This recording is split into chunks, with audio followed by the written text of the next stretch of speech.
विभागामध्ये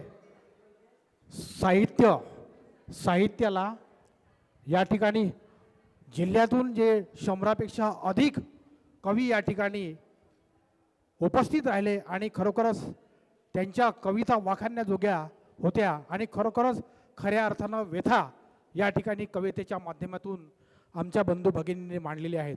साहित्य अजूनही जिवंत आहे ग्रामीण विभागामध्ये असं म्हणायला काही हरकत नाही, कारण साहित्य हे समाज परिवर्तनाचं साधन आहे. आपल्या संमेलन अध्यक्ष आदरणीय कदम साहेबांनी सांगितलेलं आहे.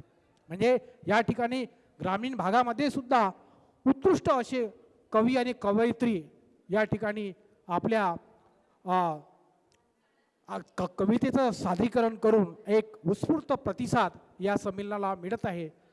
या सर्व कवींना आणि कवयित्रींना मी या ठिकाणी शुभेच्छा देतो. धन्यवाद.